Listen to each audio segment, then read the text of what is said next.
आप लोग को बताने जा रहे हैं क्लास 10 का मॉडल सेट 4। उसके बाद 5 लाएंगे, ठीक है ना।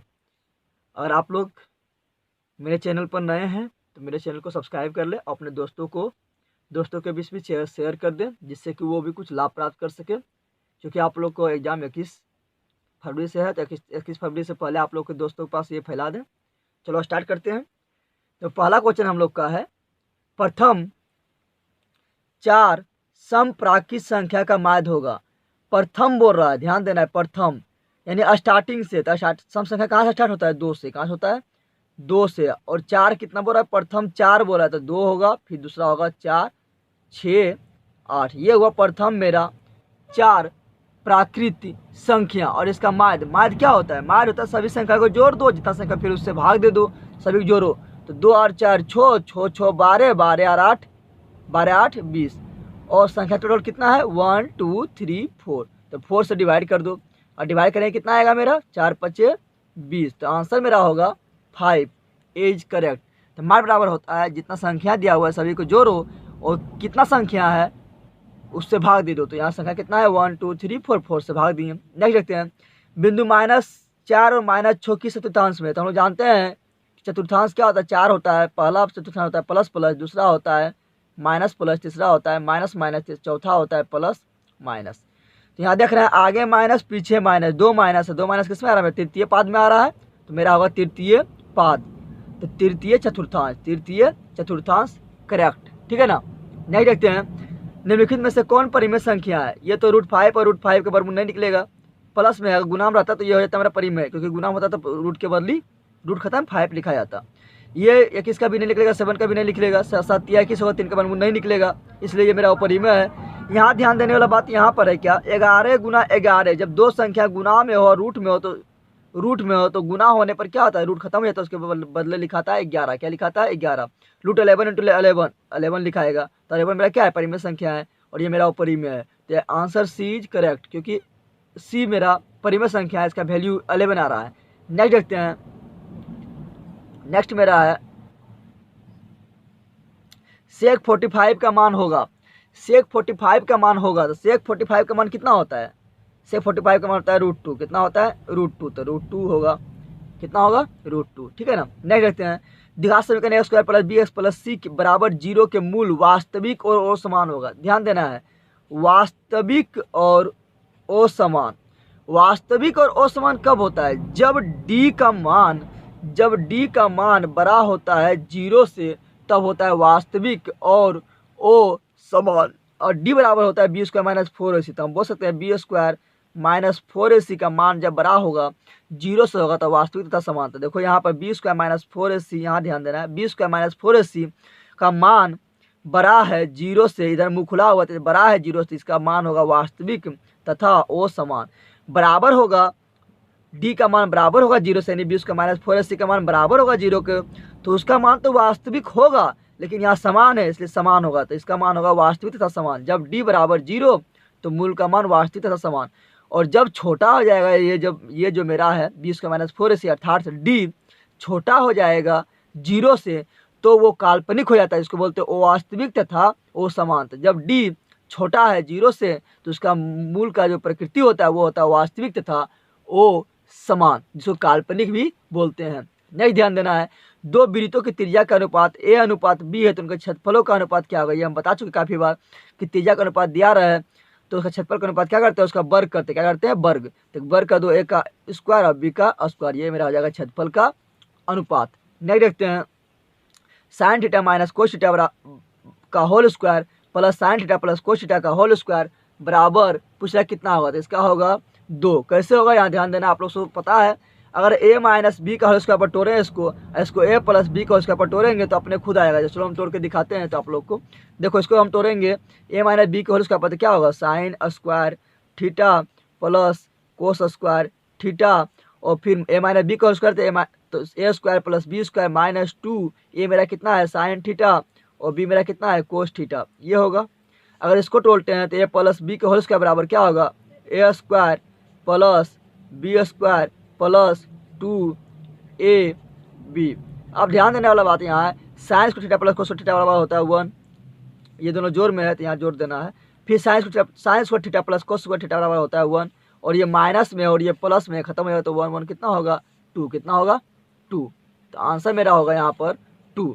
नेक्स्ट देखते हैं 1 3 5 1 0 का बहुलक। बहुलक क्या कहते हैं, जो आंकड़ा दिया हुआ है ना उसमें जो नंबर सबसे अधिक बार रिपीट होगा वो कहलाता है बहुलक। देखो सबसे अधिक बार रिपीट कौन नंबर हुआ है, 2 मेरा कितना बार रिपीट हुआ, 1 बार हुआ। 5 मेरा कितना बार रिपीट हुआ, 1 बार 2 बार 3 बार, तो सबसे ज़्यादा 5 है। देख लो आप लोग गिन के, सबसे ज़्यादा 5 रिपीट हो लेते हैं, इसका बहुलक होगा 5। क्या होगा 5। नेक्स्ट देखते हैं एपी का पहला पद 2 और सार्वंतर 3 हो तो 8वां पद पूछ रहा है। क्या पूछ रहा है, 8वां पद होगा। यहाँ ध्यान देना है इसको, हम एपी बराबर 8वां पद, तो हम जानते हैं टी एन बराबर एनवां पद बराबर क्या होता है A plus N minus 1 into D.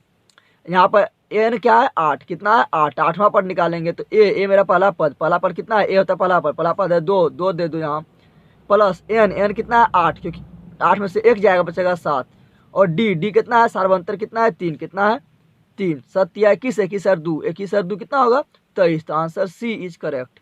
Next देखते हैं, नेक्स्ट मेरा है इसका सरलतम रूप। सरलतम रूप का मतलब होता है उसको काटना है, और काटते काटते जब अब कटना बंद हो जाएगा, जो सबसे छोटा रूप होगा वही होगा सरलतम रूप। तो इसको काटो आप लोग, देखो ये क्या होगा, ये 3 से कट जाएगा, और ये भी मेरा 3 से कट रहा है। तो 3 एका 3, 3 एका 3, 3 दूनी 6 और 3 नमा 27, कट गया। इसको काटो 3 से, तो 3 से काटेंगे तो कितना आएगा 3 एका 3, उसके बाद 10 हो गया, तो 3 तिहाई 9 और 3 पचे 15। फिर देखो ये दोनों 3 से कट रहा है, ये नहीं कि आप लोग आंसर ये मार दीजिएगा, अभी ये फिर से कटेगा, अभी कटना बाकी है।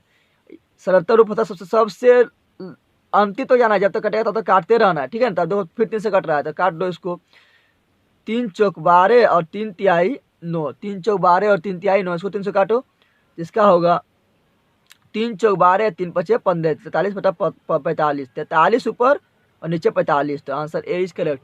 ये मारिएगा तो आप लोग गलत हो जाएगा, क्योंकि अभी सरलतम रूप नहीं हुआ, ये अभी और कट रहा है तो काटना है, सिंपल सी बात है। अब बिंदु इतना इतना इतना संरेख होगी। हाँ, बिंदु कब संरेख होता है, आप लोग को बताए थे कि बिंदु तब संरेख होता है जब त्रिभुज का क्षेत्रफल 0 हो जाए। और त्रिभुज के क्षेत्रफल का सूत्र आप लोग देखो कौन सही है, यहाँ त्रिभुज का क्षेत्र का सूत्र दिया हुआ है, आप लोग को पता करना है कि कौन सा सूत्र सही है। तो मेरा ये सूत्र सही है, x1 into y2 minus y3 plus x2 y3 minus y1 plus x3 y1 minus y2 बराबर 0 हो जाता है। क्योंकि संरेख में कोई त्रिभुज का निर्माण नहीं करता है, और त्रिभुज का निर्माण नहीं करता है तो उसका क्षेत्रफल होना चाहिए 0। तो ये मेरा करेक्ट होगा, ठीक है ना। और आप लोग पढ़े होंगे त्रिभुज का क्षेत्रफल, यही पढ़े होंगे, सूत्र डायरेक्ट सूत्र दिया हुआ है। नेक्स्ट देखते हैं 12 नंबर, साइन थीटा बराबर √3/2। साइन कितना डिग्री मान √3/2 है, हाँ साइन 60 का मान होता है, कितना होता है, तो थीटा बराबर मेरा होगा 60 डिग्री। अब यहाँ जब 60 रखेंगे तो tan 60 का मान कितना होगा √3, कितना होगा √3। नेक्स्ट देखते हैं, नेक्स्ट मेरा है बिंदु -6 एवं 11 में भुज का मान है। भुज होता है दोस्त आगे वाला और कोटि होता है पीछे वाला। तो भुज मेरा हुआ -6, और भुज को बोलते हैं x निर्देशांक और कोटि को बोलते हैं y निर्देशांक। तो पूछेगा x निर्देशांक कितना होगा तो -6, y निर्देशांक कितना होगा तो 11। भुज पूछेगा तो -6, कोटि पूछेगा तो 11। इतना ध्यान देना आप लोग को। नेक्स्ट देखते हैं, यदि किसी धन लिख दिया, घन होना चाहिए। यदि किसी घन का प्रत्येक किनारा यानी दोस्त भुजा एल इकाई हो तो उसका संपूर्ण पृष्ठ क्षेत्रफल, तो घन का संपूर्ण पृष्ठ क्षेत्रफल हम लोग जानते हैं 6 गुना भुजा स्क्वायर। क्या होता है 6 गुना भुजा स्क्वायर। तो 6 का 6, अब भुजा कितना दिया हुआ है एल, कितना दिया हुआ है तो एल, और स्क्वायर का स्क्वायर, तो 6l स्क्वायर मेरा आंसर करेक्ट होगा, ठीक है। नेक्स्ट देखते हैं, यदि अल्फा और बीटा द्विघात बहुपद समीकरण का शून्यांक है तो अल्फा प्लस बीटा, हम लोग जानते हैं अल्फा प्लस बीटा बराबर क्या होता है, अल्फा प्लस बीटा बराबर होता है -b/a। और b का मान मेरा कितना है, यहाँ पर a होता है ये b होता है, b का मान मेरा 7 है तो 7 रखो, माइनस का माइनस रखो, और a के x स्क्वायर में कुछ नहीं गुना है तो कितना गुना है 1, तो 1 से 7 में भागा जाए तो -7 ही आएगा। तो -7 मेरा आ रहा है, तो मेरा आंसर ए इज करेक्ट होगा। अल्फा प्लस बीटा बराबर -b/a होता है दोस्त, और अल्फा इंटू बीटा बराबर c/a होता है, और c/1 अल्फा इंटू बीटा पूछा तो 12/1 यानी 12 होता है, ठीक है ना। नेक्स्ट देखना है, और संभव घटना की प्रायिकता होती है, और संभव घटना की प्रायिकता होती है 1, कितना होता है 0, कितना होता है 0।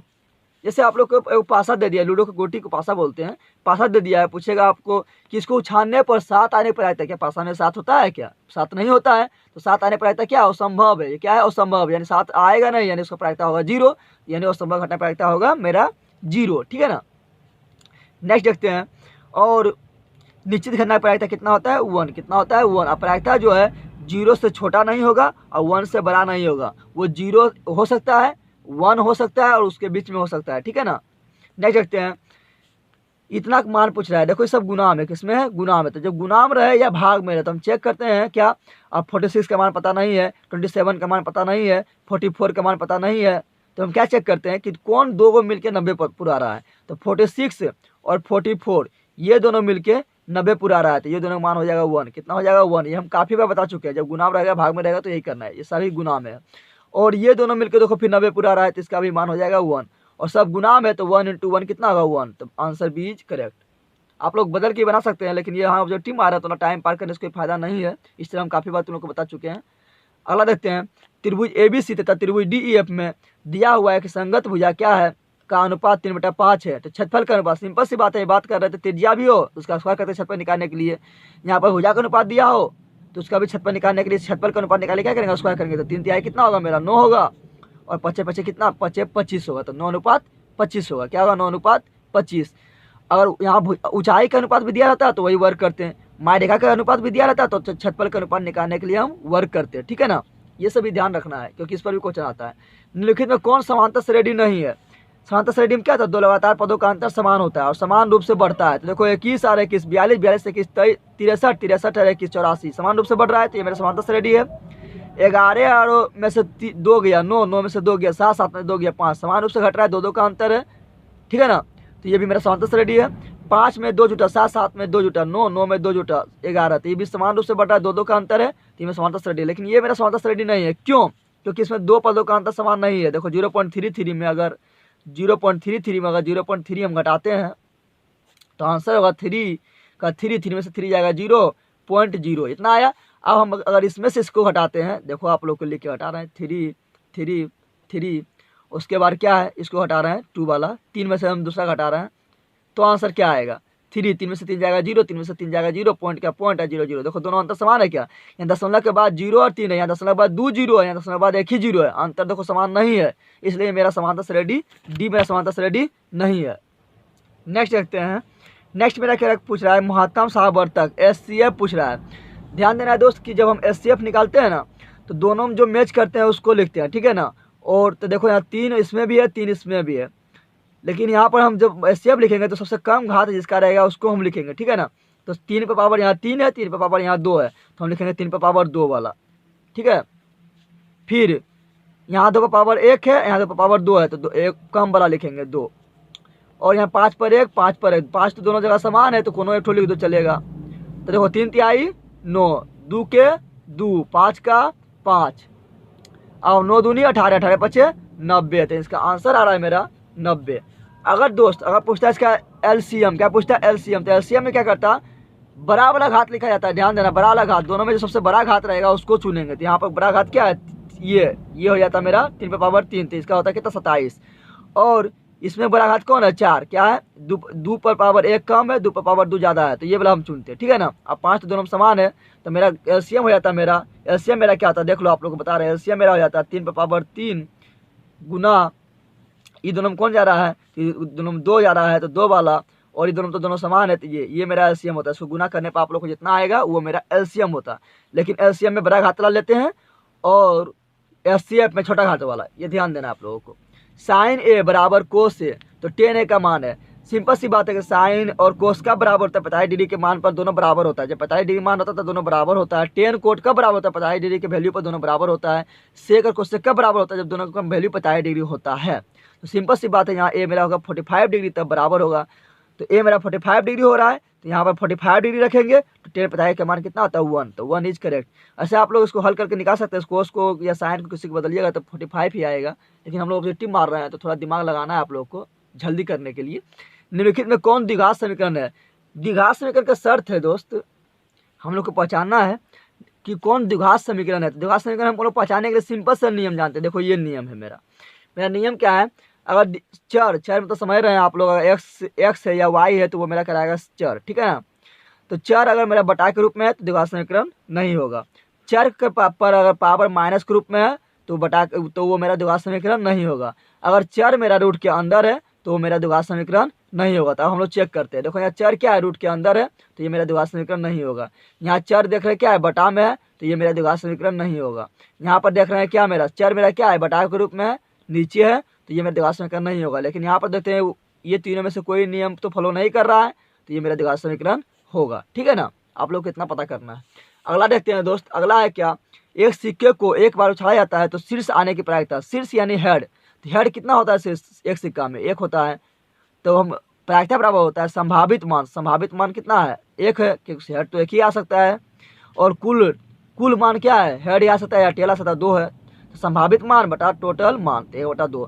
तो हेड का भी प्रायिकता, हेड आने की प्रायिकता भी होगा 1/2 और टेल आने की प्रायिकता भी होगा 1/2। नेक्स्ट देखते हैं, यदि किसी पहिए की त्रिज्या दिया हुआ है, यदि किसी पहिए की त्रिज्या दिया हुआ है कितना, 21/22 मीटर, तो उसके लिए एक चक्कर में तय की गई दूरी पूछ रहा है, कितना दूरी तय करेगा एक चक्कर में।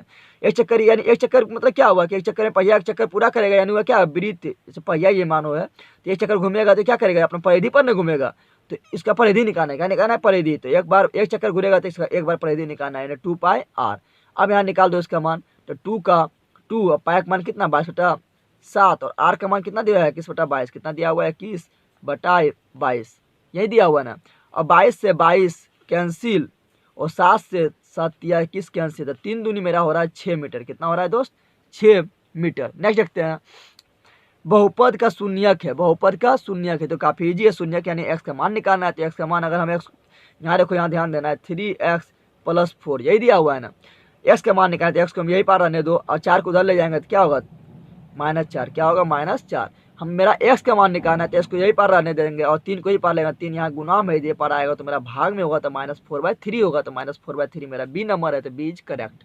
नेक्स्ट ध्यान देना है दोस्त, यदि किसी बाह्य बिंदु से वृत्त परस्पर कितनी स्पर्शरेखा खींची जाती है, हम बताए थे आप लोगों को कि बाह्य बिंदु से वृत्त पर केवल 2 स्पर्शरेखा खींची जाती है, और अंदर हो बिंदु वृत्त के तो एक भी स्पर्शरेखा नहीं खींची जा सकती है।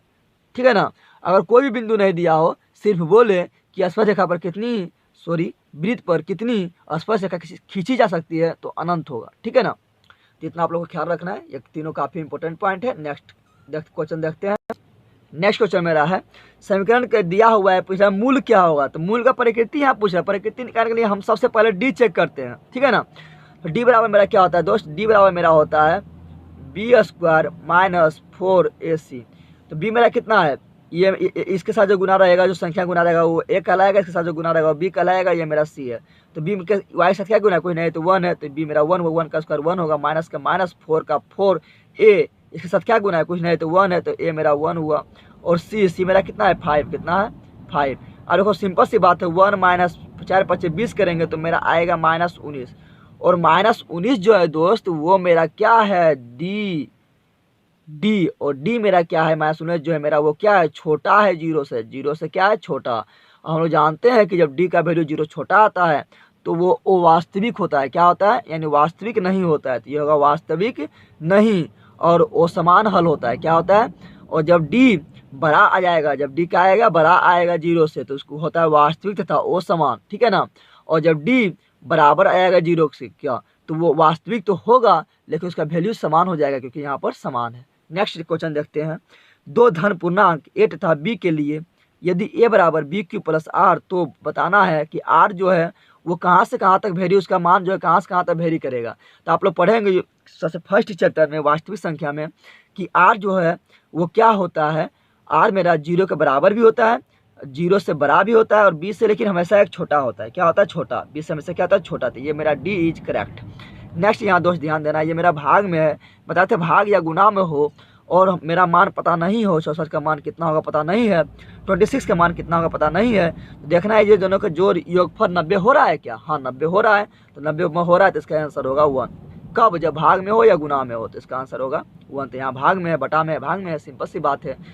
नेक्स्ट देखना है, त्रिभुज ABC में AB बराबर 13 सेंटीमीटर और BC बराबर 12 सेंटीमीटर और AC बराबर 5 सेंटीमीटर, तो कोण C का मान पूछ रहा है। ध्यान देना है यहाँ पर, ये ध्यान देना है, मेरा समकोण त्रिभुज का निर्माण कर रहा है, सिंपल सी बात है। क्यों, क्योंकि देखो यहाँ पर बना लो त्रिभुज ABC, बना लेते हैं ABC। अच्छा AB इधर हम क्यों नहीं लिखे, क्योंकि बड़ा भुजा जो मेरा वो कर्ण कहलाता है, तो यहाँ बड़ा भुजा इसलिए हम सबसे बड़ा बनाए हैं। और BC मेरा कितना है 12 और AC मेरा कितना है 5। आप लोग जब इसको अधिक पाइथागोरस फॉर्मूला लगाइएगा तो 12 का स्क्वायर करिएगा, 5 का स्क्वायर कीजिएगा, दोनों जोड़िएगा तो आएगा आपको 169। क्या आएगा? 169। 169 का जब वर्गमूल कीजिएगा तो आएगा 13। तो आप लोग जानते हैं कि कर्ण का वर्ग अन्य दो वर्गों के योगफल के बराबर होता है। तो ये हो रहा है, इसलिए मेरा पाइथागोरस फॉर्मूला हो रहा है। तो इसमें कोण कितना बनेगा? 90 डिग्री बनेगा। तो कोण सी मेरा क्या होगा? 90 डिग्री। ठीक है ना। नेक्स्ट देखते हैं, एक्स अक्ष से बिंदु -3 और 6 की दूरी है। आप लोग दोस्त इसमें दूरी सूत्र लगाइएगा। दूरी सूत्र लगाइएगा तो आप लोग से कभी नहीं बनेगा। इसमें थोड़ा सा लॉजिक पॉइंट है, क्या देखना है। एक्स अक्ष मेरा क्या है? मेरा एक्स अक्ष, तो ये मेरा एक्स अक्ष हुआ है। अब यहाँ ध्यान देना है, -3 6, तो माइनस और प्लस है तो मेरा ये बिंदु यहाँ पर होगा, ये द्वितीय पाद में होगा। तो पूछ रहा है क्या? एक्स अक्ष से बिंदु ये -3 6 मान लो, ये बिंदु है मेरा -3 6 है। क्या ये बिंदु मेरा क्या है? -3 6। तो एक्स अक्ष से दूरी कितना है? तो एक्स अक्ष से दूरी तो यही ऊंचाई आ रहा है दोस्त। तो ये एक्स अक्ष से जैसे ऊपर जाएंगे तो मेरा क्या होगा? वाई मेरा ऊपर जाता है। तो एक्स अक्ष से दूरी कितना आएगा? 6। कितना आएगा? 6। क्योंकि यहाँ पर अगर 6 यहाँ से 6 मापे होंगे तब ना हम यहाँ पर पॉइंट बताए हैं। तो एक्स अक्ष से दूरी कितना होगा? तो 6। कितना होगा? 6। अगर वाई अक्ष से पूछता तो वाई अक्ष से यहाँ पर -3 दिखा रहा है। क्या दिखा रहा है? तो वाई अक्ष से दूरी जो यहाँ पर होता है -3, क्या होता है? -3। तो एक्स अक्ष से दूरी मेरा होगा 6। क्या होगा? 6। ठीक है ना। तो एक्स अक्ष से दूरी पूछेगा तो वाई वाला बता देना है, और वाई अक्ष से दूरी पूछेगा तो एक्स वाला बता देना है। ठीक है। नेक्स्ट आगे बढ़ते हैं। दो बेलनों की त्रिज्याओं का अनुपात 2:3। तो इनकी ऊंचाइयों का अनुपात क्या है? सिंपल सी बात है कि ऊंचाइयों का अनुपात दिया हुआ है, ऊंचाइयों का अनुपात दिया, तो इनका आयतन का अनुपात पूछ रहा है। तो आयतन में क्या होता है? आयतन होता है बेलन का क्या होता है? पाई r²h, यही होता है ना। पाई का हटाओ पाई तो दोनों में आएगा, सिंपल हटाओ। r²h देखना है। क्या देखना है? r²h। अब यहाँ ध्यान देना है आप लोग को, ध्यान दो आप लोग। तो r², पहला का r कितना है? 2। चलो r² r1 का स्क्वायर h लिखते हैं, h1 है वो लिखते हैं r2 के स्क्वायर h2। ठीक है ना। अगर आप उसमें मान बैठाइएगा तो पहला का r कितना है? 2। कितना है? 2। तो हम चलो 2 के यहाँ देंगे तो 2 दूनी कितना होगा? 4। h का पहला का h कितना है? 3। कितना है? तो चलो 3 दिए। फिर दूसरा का r कितना है? 3। r1 r2 है ना, तो r कितना है? 3। ठीक है ना। अब फिर दूसरा का h कितना होगा? 2, और यहाँ पर r का स्क्वायर देना है तो स्क्वायर देंगे तो 9 होगा मेरा। और फिर दूसरा का h कितना है? 2। चलो 2 यहाँ पर। अब काटिएगा आप लोग तो 3 तिहाई 9, तो 4 आएगा। क्या आएगा ऊपर में? ऊपर में आएगा 4, नीचे आएगा मेरा 3 दूनी 6। तो 4 अनुपात और कट रहा है यहाँ, 2 से काटेंगे तो ये 2 दूनी 4, तो मेरा आएगा 2:3। 2:3। तो ये मेरा होगा answer A is correct. Next देखते हैं दोस्त, गोला यदि एक स्तंभ की छाया की लंबाई स्तंभ की ऊंचाई से √3 गुनी हो। ध्यान देना है, ये मेरा मान लो ये मेरा क्या है? स्तंभ है, और ये मेरा क्या है? इसका छाया की लंबाई है। अब यहाँ बोल रहा है क्या कि स्तंभ की छाया की लंबाई स्तंभ की ऊंचाई से √3 गुना है। यानी ये मेरा x है, तो ये मेरा जो है, ये मेरा छाया की जो लंबाई ये मेरा क्या होगा? √3x, क्योंकि उससे √3 गुना है, √3 गुना है। ठीक है ना। तो ध्यान दो यहाँ पर, तो ये मेरा कितना होगा? ये कौन पूछ रहा है? ठीक है। तो यहाँ ध्यान देने वाला बात है कि जब आप लोग इसको कीजिएगा तो यहाँ पर बी का मान दिया हुआ है और पी का मान दिया हुआ है, लंब दिया हुआ, आधार दिया हुआ है। तो tan थीटा बराबर लगाइएगा तो tan थीटा बराबर क्या होगा? tan थीटा बराबर क्या होगा? p/b। तो p मेरा क्या है? x, और b मेरा क्या है? √3x, और x से x कट जाएगा, बचेगा 1, ऊपर कुछ नहीं तो 1 है, तो 1/√3। आप लोग को बताना है tan कितना डिग्री मान 1/√3 होता है? tan 30 डिग्री मान होता है। कितना होता है? tan 30 डिग्री मान। तो यहाँ पर मेरा होगा tan 30 करेक्ट। ठीक है ना। नेक्स्ट देखते हैं, गोला की त्रिज्या 7 सेंटीमीटर, तो इसका आयतन होगा, सिंपल सी बात है, गोला की त्रिज्या कितना? 7 सेंटीमीटर। तो आप लोग आयतन निकाल सकते हो। आयतन क्या होता है? गोला का आयतन होता है 4/3 πr3। आर के यहाँ पर आप लोग 7 रखिए और हल कीजिए, आप लोग का आंसर आ जाएगा। ठीक है ना। इसमें हमको कोई बताने वाला बात नहीं है, इसमें कोई लॉजिक भी नहीं है, सिर्फ सूत्र लगाइए आ जाएगा। नेक्स्ट देखते हैं, रेखाखंड ए बी का मध्य बिंदु P 2 4 है। यदि बी के नियामक है तो ए का नियामक बिंदु क्या होगा?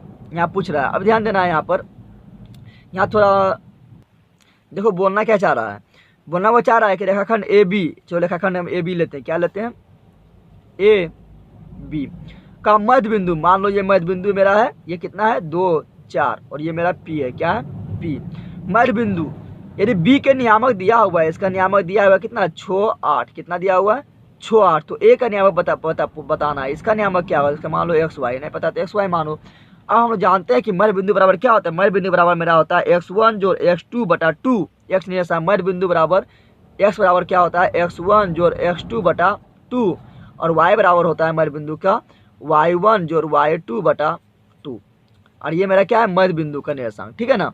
अब इसमें मान बैठाइएगा आप लोग तो देखिए क्या आएगा आप लोग का x मेरा क्या है 2, क्योंकि मध्य बिंदु का निर्देशांक है, ध्यान देना है, तो इसलिए मध्य बिंदु मेरा x है 2, x1 जोड़ x2, x मेरा कुछ नहीं पता है तो x है, x2 मेरा कितना है 6 बटा 2। इसी तरह यहाँ y मेरा मध्य बिंदु वाला, तो मध्य बिंदु वाला क्या है 4, y तो मेरा पता नहीं y1 क्या है तो y छोड़ो, y2 मेरा कितना है 8 बटा 2, ये इधर जाएगा तो 2 दूनी 4, 2 दूनी 4 बराबर x प्लस 6 होगा, 4 बराबर क्या होगा x प्लस 6, और ये 6 को हम जब ये पार करेंगे तो x बराबर जो आएगा मेरा वो आएगा -2, क्योंकि 4 में 6 घटेगा तो कितना होगा -2। उसी प्रकार यहाँ पर ये इधर जाएगा तो कितना होगा y बराबर मेरा होगा y प्लस 8 बराबर मेरा होगा 8, और ये 8 इधर आएगा तो 8 में से 8 घट जाएगा तो y बराबर मेरा होगा 0, तो x बराबर -2 y बराबर 0। एक बिंदु का निर्देशांक मेरा आ रहा है -2 और 0, तो देखो -2 और 0 मेरा कहाँ पर है, तो मेरा -2 और 0 ये है, तो answer B is correct. Next देखते हैं PQR और QST, PQR और QST दो समबाहु त्रिभुज इस प्रकार है कि यहाँ ध्यान देने वाला बात है, समझने वाला बात है, ठीक है ना। यहाँ पिक्चर हम बनाएंगे तभी आप लोग से बनेगा, क्योंकि आप लोग थोड़ा उल्टा हो जाएगा, ठीक है ना। त्रिभुज PQR, चलो त्रिभुज PQR बनाते हैं। त्रिभुज PQR और QST, देखो Q है उसके बाद ST, दो समबाहु त्रिभुज इस प्रकार है कि S भुजा QR का मध्य बिंदु है, भुजा QR का S जो है ना, S जो है ये QR का मध्य बिंदु, यानी S मेरा यहाँ पर होगा, तो QS, अब T सिंपल सी बात है, T मेरा किधर होगा इधर होगा, ठीक है ना। हम लोग जानते हैं क्या, जब इधर मध्य बिंदु होगा तो इधर भी अपने आप क्या जाता है मध्य बिंदु हो जाता है, क्या होता है अपने आप मध्य बिंदु हो जाता है, ठीक है ना। अब सिंपल सी बात है कि अगर ये मेरा पूरा भुजा जो है ये मेरा कितना है एक है, एक होगा तो ये मेरा कितना होगा इसका, ये त्रिभुज का मेरा कितना होगा आधा, कितना होगा आधा। अब बात क्या कर रहा है कि दोनों का क्षेत्रफल का अनुपात पूछा, क्या बात क्षेत्रफल का अनुपात क्या होगा, तो ध्यान देने वाला बात है कि क्षेत्रफल का अनुपात बताना, क्या बताना क्षेत्रफल का अनुपात। 1/2 में थोड़ा प्रॉब्लम होगा, अगर मान लो ये त्रिभुज में ये मेरा 1 है, कितना है 1, तो ये पूरा मेरा कितना होगा, इसका आधा पर ये दोनों जुटा है तो ये पूरा मेरा कितना होगा 2, कितना होगा। त्रिभुज PQR बड़ा वाला कितना है मेरा 2, कितना है 2, और त्रिभुज QST छोटा वाला कितना मान है 1, दोनों का पूरा क्षेत्रफल का अनुपात क्या होता है, उनके संगत भुजा के वर्ग, तो इसका वर्ग करेंगे तो 2 दूनी 4 और 1 इसका करेंगे तो 1 ही आएगा, तो 4:1 होगा, क्या होगा 4:1। पिक्चर आप लोग इसी तरह बनाएगा तो आप लोग समझ आएगा, ठीक है ना। ऐसे तो आप लोग इस तरह भी ले सकते थे PQR, लेकिन पिक्चर बनता है आप लोग को बन जाता है इस तरह बन जाता, जो आप लोग को समझने में थोड़ा प्रॉब्लम होता है, इस तरह पिक्चर बन जाता है, ठीक है ना। नेक्स्ट देखते हैं, यदि ABC समांतर श्रेणी में है तो B का मान बताना है। समांतर श्रेणी में है तो B का मान, B मेरा क्या है देखना है बीच में, और जो बीच में रहता है उसको बोलते हैं समांतर माध्य, क्या बोलते हैं समांतर माध्य, और समांतर माध्य बराबर होता है क्या, अंतिम पहला पद जोड़ अंतिम पद बटा 2, तो यानी पहला पद मेरा A है, पहला पद कितना है A है, और अंतिम पद कितना है यहाँ C है बटा 2। B पूछ रहा है, फिर ध्यान दो, B पूछ रहा है, B मेरा यहाँ बीच में है, तो बीच में जो रहता है उसको बोलते हैं समांतर माध्य बोलते हैं। समांतर माध्य बराबर होता है पहला पद जोड़ अंतिम पद बटा 2, तो A जोड़ C बटा 2। ऐसे आप लोग को चलो एग्जाम्पल देते हैं, जैसे मान लो 1 है, 2 है, 3 है, 4 है, 5 है, इसमें देखो बीच में क्या है 3, तो 3 बराबर आप लोग को पूछेगा तो क्या होगा, 3 मेरा बीच में तो ये मेरा समांतर माध्य होगा, क्या होगा समांतर माध्य। ऐसे भी देख लो, अभी आप लोग को पता है समांतर माध्य बराबर होता है पहला पद जोड़ अंतिम पद बटा 2, देखो करके पहला पद जोड़ अंतिम पद 1 जोड़ 5 6 अब बटा 2, देखो 3 आ रहा है ना, हाँ तो आ गया, तो इसी तरह आ रहा है तो मेरा सूत्र सही है +c/2, तो ये +c/2 मेरा होगा, ठीक है ना। नेक्स्ट देखते हैं, नेक्स्ट क्वेश्चन काफी इजी है, इसमें 8 आप लोग कॉमन लीजिएगा, तो 8 जब कॉमन लेंगे तो बचेगा मेरा sec स्क्वायर है, अब -10 है। हम लोग जानते हैं सूत्र sec स्क्वायर है -10 बराबर 1 होता है, तो 1 से 8 में गुना होगा, जो कॉमन लिए उसमें गुना होगा तो 8 ही आंसर आएगा, ठीक है ना। यानी 8 रहेगा तो 8 आएगा, 5 रहेगा तो 5 आंसर होगा, 6 रहेगा तो 6 आंसर होगा, 9 रहेगा तो 9 आंसर होगा, ठीक है ना। यदि द्विघात बहुपद इतना का एक शून्य -2 है तो P का मान है। शून्य का मतलब क्या हुआ, शून्य का मान यहाँ रखने पर, शून्य का मतलब होता है कि उसका मान अगर समीकरण में रखते हैं तो समीकरण को वो 0 कर देता है, क्या कर देता है लड्डू कर देता है, ठीक है ना। देखो यहाँ पर इसको हम सोल्व करते हैं तो क्या होगा, यहाँ पर हम रखते हैं इसका मान, तो p का यहाँ पर x के यहाँ पर रखते हैं -2, तो 2 रखेंगे, -2 रखेंगे तो -2 का स्क्वायर करेंगे तो +4 हो जाएगा, 4p हो जाएगा, कितना हो जाएगा 4p। फिर x के यहाँ पर रखेंगे -2 रखेंगे तो -2 रखेंगे तो -2 दिया -6 हो जाएगा और +p, और शून्य का मतलब होता है कि उस समीकरण को क्या कर देता है 0, क्या कर देता है 0। अब 4p और 1p कितना होगा 5p होगा ना, और ये -6 इधर जाएगा तो क्या होगा +6, p बराबर क्या होगा 6 का 6 इधर 5 आएगा तो क्या होगा बटा में, तो 6/5 आ रहा है, कितना आ रहा है मेरा 6/5, 6/5 आपका कहाँ पर है, ये है ए नंबर में एज करेक्ट। नेक्स्ट देखते हैं, यदि एक बिंदु P से O केंद्र वाले किसी वृत्त पर PA तथा PB स्पर्शरेखा 60 डिग्री के कोण पर झुके हो तो कोण AOB का मान बताना है। पहले हम बनाते हैं एक वृत्त बना दिए, इसका केंद्र क्या है यहाँ पे O है। अब क्या बोल रहा है, बिंदु P से बोल रहा है, बिंदु P लिए, P से PA तथा PB दो स्पर्शरेखा है, कितना है 2 स्पर्शरेखा है, ठीक है ना। PA तथा PB स्पर्शरेखा परस्पर 60 डिग्री पर झुका, कितना डिग्री पर झुका है ये 60 डिग्री पर, ये कोण जो है मेरा कितना है 60 डिग्री, कितना है 60 डिग्री पर झुका हो, तो बोल रहा है कोण AOB, ये मेरा A मान लो यहाँ पर और ये मेरा B पर स्पर्श कर रहा है, तो बताना है कोण A और ये मेरा O है, O को मिला है और फिर B, जिसको AOB बताना है तो AOB को हम मिला दिए। तो हम लोग जानते हैं ये मेरा क्या है, पीछे वाला सेट में बता चुके हैं कि मेरा क्या है, चतुर्भुज का निर्माण कर रहा है, 1 भुजा 2 भुजा 3 भुजा 4 भुजा, चतुर्भुज का निर्माण कर रहा है। चतुर्भुज में क्या होता है, सभी कोण 360 होता है, और यहाँ जानते हैं हम लोग कि त्रिज्या और स्पर्श रेखा है दूसरे पर समकोण होता है तो ये मेरा 90 हो जाएगा। उसी प्रकार त्रिज्या स्पर्श रेखा एक दूसरे पर समकोण बनाता है तो ये मेरा 90 हो जाएगा। तो 90 मेरा ये दोनों मिलकर 180 पूरा दिया, तो ये दोनों मिलकर भी 180 पुराना चाहिए, तब मेरा 360 पूरेगा। तो सिंपल सी बात है, जब मेरा ये 60 है तो यहाँ पर कितना मान रखे, इसका मान कितना रखें, इसका मान कितना रखें कि 60 और इसको जोड़ने पर 180 हो जाए, तो इसका मान रखना पड़ेगा 120, तब होगा 180, ठीक है। तो होगा मेरा डी करेक्ट। नेक्स्ट देखते हैं इसका मान क्या हुआ था। आप लोग तो सिंपल सी क्वेश्चन तो सिंपल सा है, कोड 45 डिग्री का मान आप लोग को पता है 1 होगा, कितना होगा 1, तो आप लोग यहाँ 1 रखिएगा तो 1 का स्क्वायर करेंगे तो 1 होगा, 1 में से 1 जाएगा तो हो जाएगा 0, जब ऊपर 0 हो गया तो सिंपल है सब 0 हो जाएगा, तो बी होगा मेरा आंसर, बी होगा, ठीक है ना। नेक्स्ट देखते हैं, त्रिभुज ABC में कोण A बराबर 90 डिग्री, त्रिभुज ABC में कोण A बराबर 90 डिग्री, चलो बनाओ पहले समकोण त्रिभुज, क्योंकि 90 डिग्री बोले समकोण त्रिभुज बनाना है, और A मेरा 90 डिग्री है तो ये मेरा 90 पास बनाना है, कहाँ बनाना है 90 पास। अब B और C जहाँ मन हो वहाँ दे दो, AB बराबर 5 दिया हुआ है, AB बराबर 5 दिया हुआ है, AC बराबर 12 दिया हुआ है, AC बराबर 12 दिया हुआ है, तो जब 5 और 12 है तो आप जब कर्व निकालिएगा इसके पाइथागोरस प्रमेय लगा के तो आपका आएगा 13, कितना आएगा 13, ठीक है ना, निकाल लीजिएगा आप लोग। अब बोल रहा है कि AD पूछ रहा है, और यहाँ बोल रहा है क्या, AD लंब BC, A से एक भुजा हम D खींचे जो क्या है BC पर लंब है, क्या है, तो AD का मान बताना था। AD बराबर देखो 2-3 सूत्र होता है, हम बता देते हैं। AD स्क्वायर बराबर होता है एक ठो BD into CD, BD into CD, और एक ठो AD बराबर होता है, ध्यान देना है, AD बराबर एक ठो होता है AB इंटू AC बटा BC, यानी लंब इंटू आधार बटा कर, तो यहाँ हो जाएगा AB लंब इंटू आधार यानी AC और बटा कर्ण BC, ये वाला। अब आप लोग को ध्यान देना है कौन सा सूत्र आप लोग को लगाना है, तो BD और CD लगा सकते हैं क्या, नहीं लगा सकते, क्योंकि BD का मान और CD का मान पता नहीं है, हमको पूरा मान पता है लेकिन BD कितना है CD कितना है नहीं पता है, तो ये नहीं लगा सकते हैं क्या, ये लगा सकते हैं, हाँ ये लगा सकते हैं, क्योंकि हमको AB भी पता है, AC भी मान पता है और BC का भी मान पता है। तो AB मेरा कितना है 5, AC मेरा कितना है 12 और BC मेरा कितना है 13, यही है ना। हमारे पास कितना होगा मेरा 60 और 13 के 13, तो AD बराबर मेरा आया कितना 60/13 सेंटीमीटर। शायद आप लोग को समझ आ गया होगा। नेक्स्ट देखते हैं, नेक्स्ट क्वेश्चन मेरा है कोस 90 माइनस थीटा, ये तो सब जानता है, कोस 90 माइनस थीटा बराबर क्या होता है sine theta, sine 90 minus theta बराबर क्या होता है cos theta, tan 90 minus theta बराबर क्या होता है cot theta, cot 90 minus theta बराबर क्या होता है टेन थीटा, ये सब तो सब जानता है। अगला देखते हैं 6 सेंटीमीटर त्रिज्या वाले वृत्त के केंद्र से 8 सेंटीमीटर दूरी पर, पहले बनाओ तो वृत्त बनाओ, ठीक है ना। तो 6 सेंटीमीटर त्रिज्या वाले वृत्त के केंद्र यहाँ पर होगा, इसको मान लो केंद्र से 8 सेंटीमीटर दूरी पर, केंद्र से 8 सेंटीमीटर दूरी यानी 6, इतना तो 6 होता है, त्रिज्या इसका 6 है तो 8 बोल रहा है, तो ये वृत्त को पार कर जाएगा, तो मान लो ये यहाँ पर आ रहा है, ठीक है ना। वृत्त के केंद्र से 8 सेंटीमीटर दूरी पर स्थित है, इसको मान लो P। एक बिंदु से वृत्त पर खींचे गए स्पर्श रेखा, यहाँ से एगो वृत्त पर स्पर्श रेखा खींच रहे हैं हम, ये मान लो स्पर्श रेखा है, और ये हम मेरा A पर स्पर्श कर रहा है मान लो, ठीक है ना। स्पर्श रेखा की लंबाई बताना थी, ये मेरा यहाँ से यहाँ तक कितना हुआ 8, कितना हुआ 8, क्योंकि केंद्र से लेके, ठीक है ना, उस बिंदु तक की दूरी दिया हुआ 8 और त्रिज्या मेरा दिया हुआ है केंद्र से परिधि तक की दूरी त्रिज्या मेरा दिया हुआ है 6। कितना दिया हुआ है 6।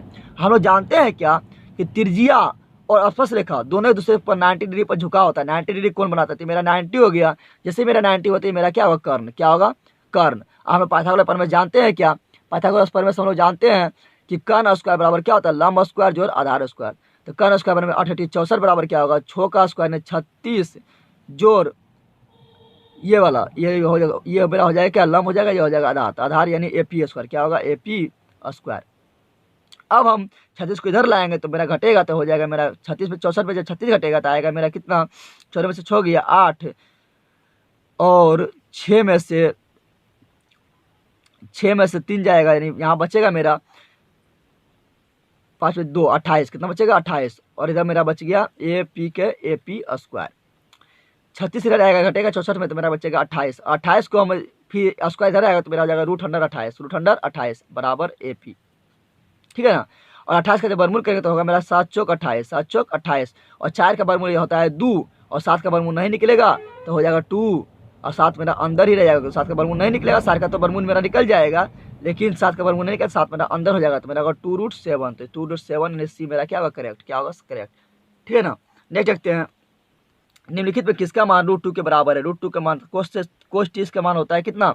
√3/2। तो ये तो नहीं होगा। sin 45 का मान होता है 1/√2। ये भी नहीं होगा। कोसेक 45 का मान होता है √2। होता है? हाँ होता है, तो ये मेरा होगा। और sin 30 का मान होता है 1/2।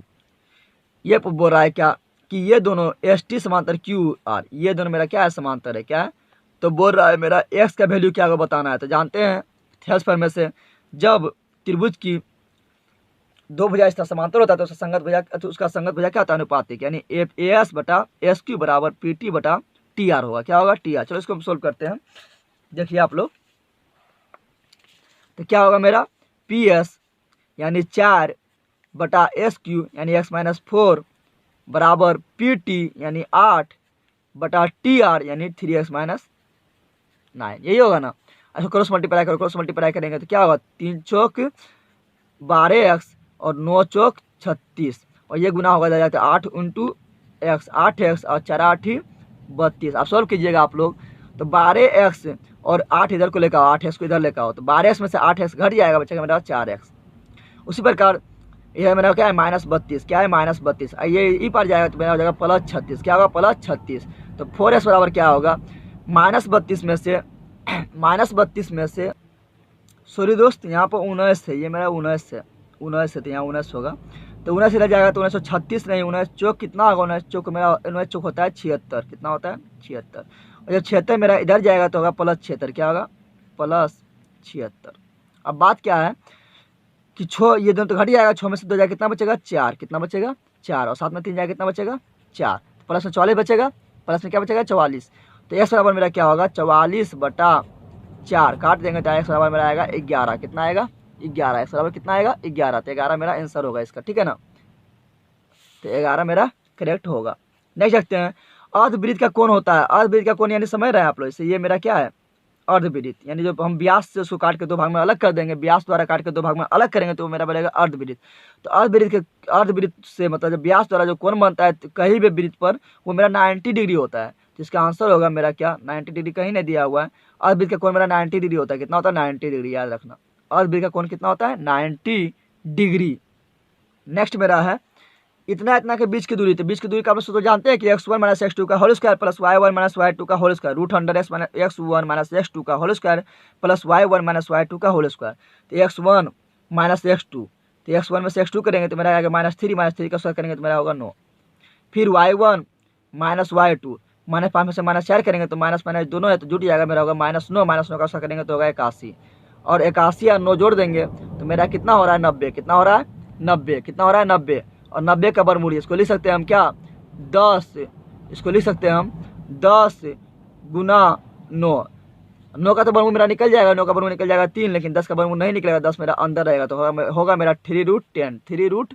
नेक्स्ट देखते हैं युग्म समीकरण इतना का हल है। तो ये आप लोग को चेक करने आता होगा कि चेक करने के लिए इसमें हम क्या करते हैं, कितना हल होता है इसको चेक करने के लिए हम क्या करते हैं A1/A2 B1/B2 C1/C2 करते हैं। तो चलो करो। तो इसमें हम करना क्या है, A1 बटा A2 का मान निकालेंगे, फिर हम निकालेंगे B1 बटा B2 का मान निकालेंगे, फिर हम निकालेंगे C1 बटा C2 का मान निकालेंगे। चलो A1 बटा A2 का मान निकालो। A मेरा कितना है 2, A1 मेरा कितना है 2, तो 2 दिए। A2 मेरा कितना है यहाँ पर 4। आगे इसमें जो पहला समीकरण जो ये वाला है इसमें A1 B1 C1, उसी तरह A2 B2 C2, ठीक है ना। तो A1 मेरा कितना है 2, A2 कितना है मेरा 4। चलो इसका मान निकल गया, कितना आ रहा है, काट दो 1 बटा, देखो यहाँ काट के 1 बटा 2 कितना आ रहा है 1 बटा 2। उसी प्रकार अब B1 बटा B2 का मान निकालते हैं। तो B1 मेरा कितना है, यहाँ कुछ नहीं है तो 1 है, और B2 मेरा यहाँ पर कितना है -2, कितना है -2। देखो अब हम A1 बटा A2 का मान निकालें तो मेरा आया 1 बटा 2, अब B1 बटा B2 का मान निकालें तो 1 बटा 2 तो आया, लेकिन माइनस में आ गया, किस में आ गया, माइनस में आ गया। तो ये दोनों तो बराबर नहीं होगा, क्योंकि माइनस में है, तो ये दोनों मेरा बराबर नहीं हो रहा है। और जैसे ये दोनों बराबर नहीं होता है तो उसको बोलते हैं हम क्या, ओ विरोधी समीकरण, और उसका सिर्फ एक हल होता है जिसको बोलते हैं ओ द्वितीय हल, यानी कोई दूसरा हल नहीं होगा, सिर्फ एक ही हल होगा, तो इसका होगा ओ द्वितीय हल। इस प्रकार मेरा क्वेश्चन मॉडल सेट 4 समाप्त हुआ। इस प्रकार मेरा मॉडल सेट 4 समाप्त हुआ। और आप लोग को कमेंट करके जरूर बताएं आप लोग कि आप लोग को वीडियो कैसा लगा है। आप लोग अपने दोस्तों को भी शेयर जल्दी करें, क्योंकि 21 तारीख से पहले कि आपका दोस्त भी लाभ उठा सके और परीक्षा में